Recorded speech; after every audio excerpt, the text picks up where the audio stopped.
Join Sid for this edition of It's Supernatural.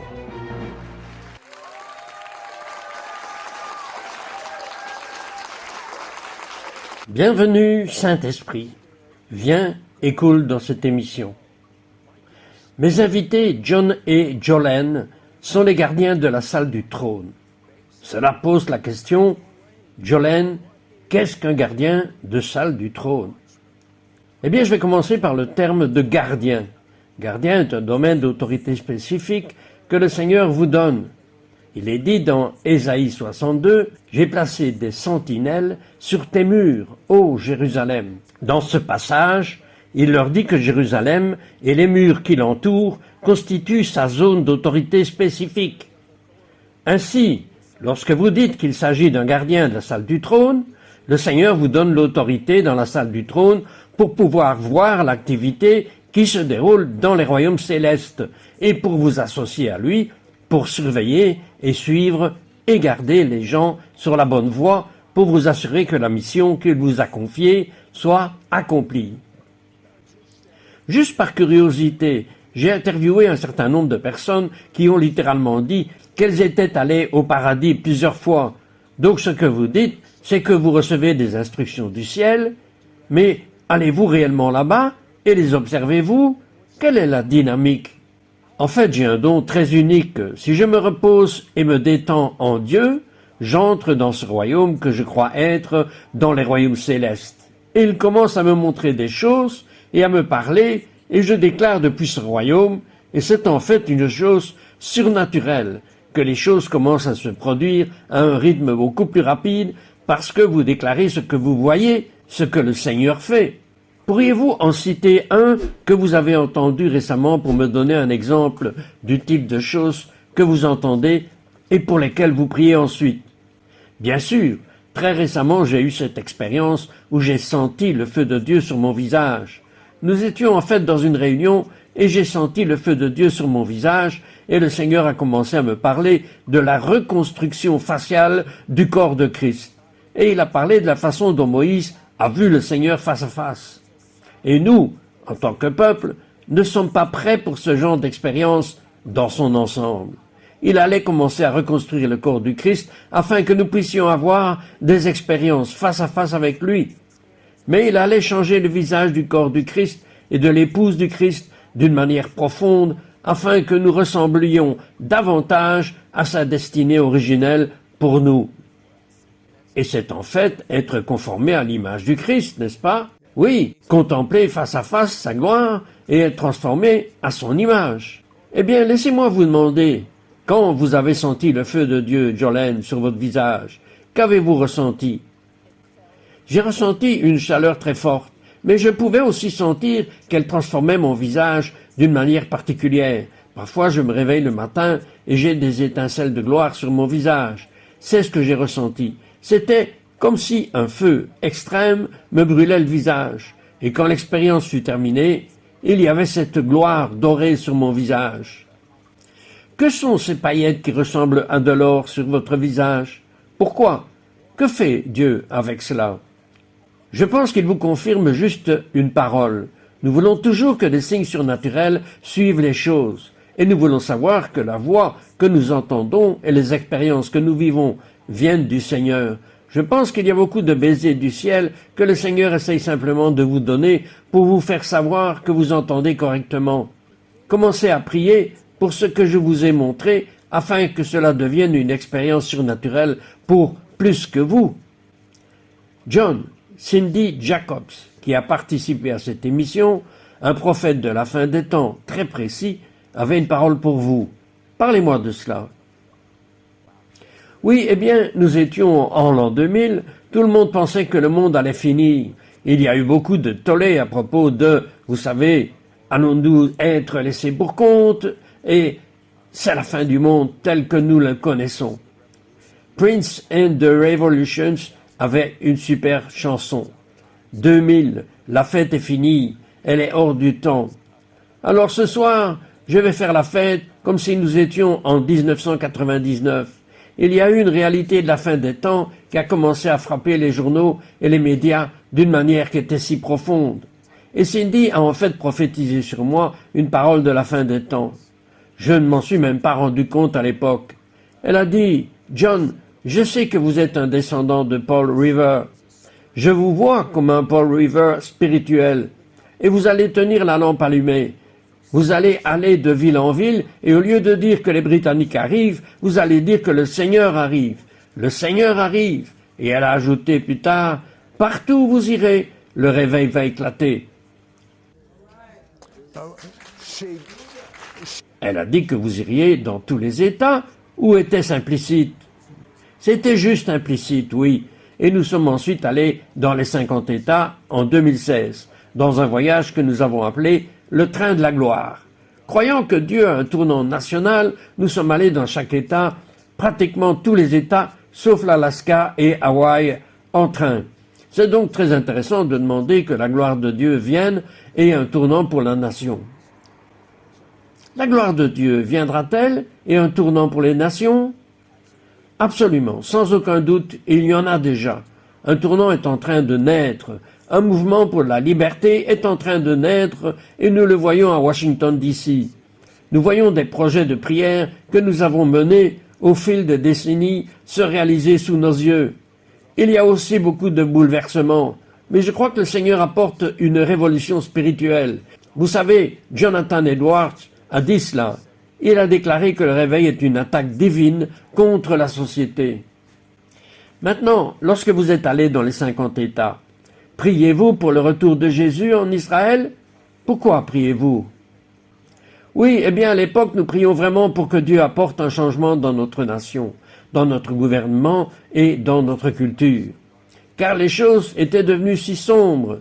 Il y a eu une telle tromperie. L'imposition des programmes de l'Antéchrist était si forte que nous demandions à Dieu d'apporter un changement. Très courtement, j'ai vu Donald Trump. Le Seigneur m'a parlé de Donald Trump comme étant le catalyseur qu'il a choisi pour un retournement de situation. Le 5 janvier 2016, j'ai littéralement fait un rêve dans lequel Donald Trump recevait les clés pour établir le retournement que Dieu avait conçu.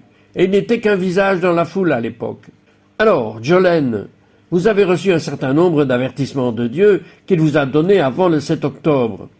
Il y a quelque chose dans la vision d'une horloge grand-père. Expliquez cela. En fait, nous étions en Israël et nous étions là pour réaliser des projets de prière que le Seigneur nous avait envoyés. Et nous étions sur Tel Megiddo, qui est en fait une montagne surplombant la vallée d'Armageddon. Et j'avais prié auparavant à propos du livre de l'Apocalypse parce que je voulais savoir, Seigneur, qu'est-ce que tu veux que je m'associe à toi pour retenir? Qu'est-ce que tu veux que je fasse en partenariat avec toi pour apporter? Tant de gens ont parlé de l'arrivée de la Troisième Guerre mondiale et de toutes ces situations désastreuses, et je voulais savoir si le Seigneur voulait que nous la provoquions ou que nous la retenions, parce que les prophètes avaient prophétisé aux deux extrémités du spectre. Alors me voici sur Tel Megiddo. Je surplombais la vallée d'Armageddon, là où la bataille de la fin des temps aura lieu. Et j'ai eu la vision d'une horloge grand-père superposée sur la vallée. Et l'heure était 12h09 entrant dans 12h10 de cette année particulière. Et j'ai entendu le Seigneur me parler à haute voix 3 fois. Il a dit, Jolene, 12h10, cette heure va se transformer en 22h. Et il a répété cela 3 fois. Et j'ai commencé à comprendre, et je lui ai dit, Seigneur, est-ce que cela veut dire que nous ne sommes qu'à 10 minutes de ton retour pour nous ramener à la maison avec toi? Elle a dit, non, en fait, Jolene, je te dis que nous sommes à 10 minutes de l'obscurité la plus noire qui va s'abattre sur Israël, mais aussi sur l'Amérique, et qu'Israël est l'horloge du temps. Et puis, c'était incroyable pour moi que le 7 octobre soit arrivé exactement 10 mois plus tard, presque le jour même. Alors le Seigneur nous avertissait, et nous avions une telle concentration dans notre esprit, un temps de concentration pour avertir les gens, pour nous assurer qu'ils sont les sentinelles sur le mur dont le Seigneur parlait, pour nous assurer que les choses que l'ennemi avait planifiées n'étaient pas pires qu'elles ne l'étaient. Eh bien, je dois le découvrir à notre retour. Je veux en savoir plus sur l'Amérique et Israël et sur ce que vous voyez venir et à quelle vitesse cela se produira dans 100 ans ou 100 heures. Nous revenons tout de suite.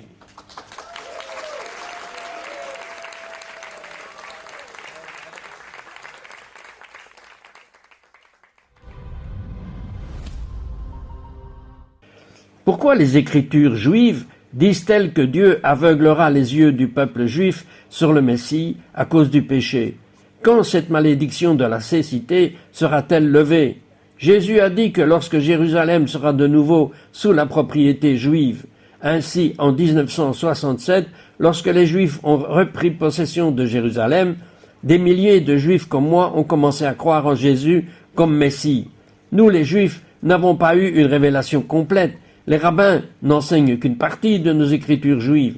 Ils prétendent qu'il n'y aura la paix sur terre que lorsque le Messie viendra. Puisqu'il n'y a pas de paix, le Messie n'a pas pu venir. Mais lorsque nous lisons les parties intentionnellement ignorées de ces mêmes écritures, nous apprenons que le Messie doit venir d'abord pour mourir et payer la pénalité pour nos péchés, puis ressusciter d'entre les morts, monter au ciel et revenir une seconde fois. Un seul Messie pour tous les peuples, le Juif, Jésus. Alors vient la vraie paix sur terre. Mais d'abord, la paix commence une personne à la fois. Que se passerait-il si vous plantiez la bonne nouvelle dans le cœur de chaque Juif? Cela donnerait lieu à une récolte. Je vais vous dire ce qui se passerait. Le retour du roi, c'est le moment idéal pour favoriser Israël. N'avez-vous pas été ému par des sentiments, mais par les paroles du Dieu vivant?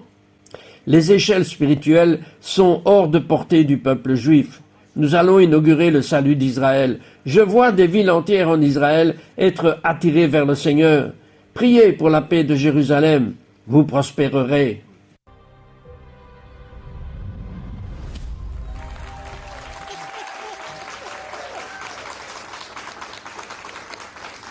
John, ce livre gratuit que nous vous offrons s'appelle « L'accélération de la fin des temps ». Parlez-moi de cela. À quoi cela va-t-il servir? Oui, eh bien, dans l'imaginaire de Paul River, il a roulé et tout a changé. Une nation de liberté est née, n'est-ce pas? Il était en quelque sorte un précurseur de la liberté que Dieu rêvait de donner au pays qui est devenu les États-Unis d'Amérique. Et de la même manière, nous sommes dans une accélération de la fin des temps. Une accélération vers la fin des temps. Il y a un an, nous prions, demandant à Dieu qui serait le prochain président. Est-ce que ce sera à nouveau Trump ou est-ce que ce sera Biden? Nous ne savions pas que Kamala Harris allait prendre sa place, mais nous savions que quelque chose allait se passer. Et le Saint-Esprit nous a parlé très clairement. L'homme inaugure un président, mais j'inaugure une nouvelle ère de l'histoire, même une accélération vers la fin des temps. Et je dois dire qu'avec le président Trump, avec l'investiture, vous savez, sa chanson inaugurale était « Mes yeux ont vu la gloire de la venue du Seigneur », l'hymne de bataille de la République. Et nous avons vu, depuis qu'il a pris ses fonctions, une accélération absolue de nombreuses prophéties de la fin des temps. Elles s'accomplissent sous nos yeux. Ok, cette question que je vous ai posée juste avant de faire la pause, l'un d'entre vous répond à cette question. Quel avenir voyez-vous pour Israël? Quel avenir et quelle chronologie voyez-vous pour l'Amérique? Vas-y, chérie. Je dirais que même dans la vision que le Seigneur m'a donnée, en indiquant l'heure à 10 minutes avant minuit, même s'il parlait de l'obscurité qui s'abattait sur l'Amérique et Israël, je pense qu'il accélère le temps. Vous pourriez parler à de nombreux croyants. Vous parlez à de nombreuses personnes en ce moment. Elles ressentent l'accélération, la poussée du temps. Et je crois que c'est dû à beaucoup de nos prières. Je pense que c'est dû au salut de beaucoup de gens, même en Israël, même dans le monde musulman. Les gens sont sauvés à un rythme accéléré, ce qui, je crois, rapproche le Seigneur plus que nous ne l'aurions imaginé. Et un autre groupe improbable, les campus universitaires.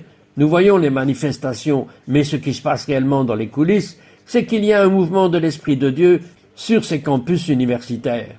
Il y a un réveil du Saint-Esprit, c'est absolument vrai. Et cite, le Saint-Esprit m'a parlé quand il m'a parlé de cette accélération vers la fin des temps, cette intersection de la fin des temps en temps réel.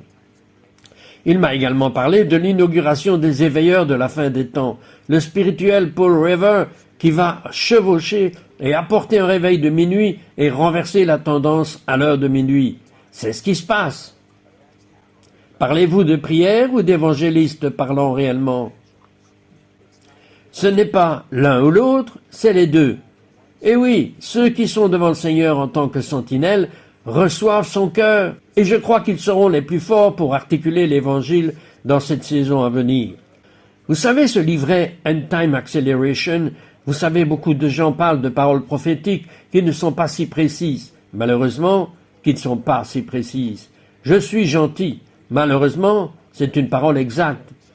Je vous veux pour le téléchargement numérique gratuit de l'accélération de la fin des temps. Il vous suffit d'aller sur citrote.org/4155D. Parlez-moi un peu de 2025, John. Vous l'appelez l'année de la lampe sauvée. Oui, nous étions chez la mère de Jolene, lors d'un sommet dans la campagne de Pennsylvanie, lorsque le Saint-Esprit m'a parlé. C'était en août 2024. Le Saint-Esprit m'a clairement dit que l'année 2025 serait l'année du chandelier sauvé. Et je savais que dans le cœur de chacun, le feu qui brûlait autrefois pour Jésus allait être ravivé. Oui, c'est vraiment puissant. Cela se produit même en ce moment. Et je savais aussi qu'à Washington DC, vous savez, nous avons été qualifiés de ville sur une colline et de lumière pour les nations. C'est le rêve de Dieu pour DC. Et nous avons vu d'énormes confirmations que Dieu restaure le chandelier, même de Washington DC. J'ai lu de très mauvaises choses sur Washington DC. Croyez-vous vraiment qu'il y aura un retournement de situation à Washington? Eh bien, vous savez, nous interagissons régulièrement avec les dirigeants gouvernementaux et nous avons vu dans tout le spectre un nouveau feu et un nouveau dévouement au Seigneur Jésus-Christ. Et beaucoup de ces personnes occupent désormais des postes importants au sein de l'administration et du Congrès. C'est une chose extraordinaire. Ils attendent donc de nous que nous fassions ce qu'ils font, c'est-à-dire jeûner et prier pour que le feu de Dieu vienne, pour que sa présence vienne et pour que son alliance soit établie dans notre pays. Mon producteur vient de m'informer que le téléchargement gratuit n'est pas encore disponible, mais qu'il le sera bientôt. Et vous pouvez simplement mettre la main sur cette page et cette adresse que nous venons de vous donner. John, ça me rend jaloux. Vous me faites ça tout le temps. Jésus vous est apparu, mais il pleurait. Oui, et c'était en 2014, quand les choses allaient si mal à Washington DC. Nous étions à une conférence axée sur la gloire de Dieu, revenant à Washington DC. Et j'ai eu une expérience prophétique. C'est l'une des expériences personnelles les plus marquantes de ma vie. Et juste pour information, Jolene et moi, nous nous sommes mariés à Hanouka. Nous avions une menorah spéciale appelée Hanaka, pour tenir notre bougie d'unité. Et nous allions allumer ensemble la bougie de l'unité à Hanouka. Eh bien, Dieu nous a devancés pendant le culte. Il a littéralement allumé cette bougie de lumière surnaturelle pendant que nous chantions « Gloire, gloire, gloire, envoie ta gloire ». Il a allumé la bougie et j'ai vu cette menorah bercée par Jésus. Il portait une robe rouge et regardait attentivement le feu qui brûlait à peine. C'était comme si la lampe était tellement faible qu'on pouvait à peine voir les braises. Il pleura dedans, et tandis qu'il pleurait et commençait à souffler dans le chandelier, celui-ci redevint complètement enflammé. Et je savais que ce chandelier nous représentait Lamp Lighter Ministries, sur une note très forte. Il représentait Washington DC alors que nous étions dans cette conférence en train de lutter pour que la gloire soit restaurée. Et c'est là que j'ai vu pour la première fois Jésus sauver nos chandeliers. Et je sais à quel point c'est personnel, Sid, pour quiconque cherche de l'aide, parce que vous voulez aimer davantage Jésus. Vous voulez ressentir cette profondeur d'émotion de son cœur pour vous. Il agit aujourd'hui dans votre vie pour bercer le chandelier de votre vie, votre dévotion et votre amour, et l'amener à son plein feu. Il va sauver votre chandelier à votre demande. Vous avez un don surnaturel et extraordinaire dont le monde a désespérément besoin, le discernement. Pourriez-vous prier pour que nos téléspectateurs, les téléspectateurs en studio et les téléspectateurs à la maison puissent transmettre ce don? Bien sûr. Père, tu parles dans le livre des Hébreux de viande solide et de lait, et tant de croyances sont simplement remplies de lait, ce qui est un faible niveau de discernement. Père, je te demande de continuer à élever les gens d'un niveau, je te demande de continuer à leur donner une viande solide, comme le dit la parole dans Hébreux. Je te remercie, Seigneur, de dire dans cette même écriture qu'il s'agit d'un discernement du bien et du mal.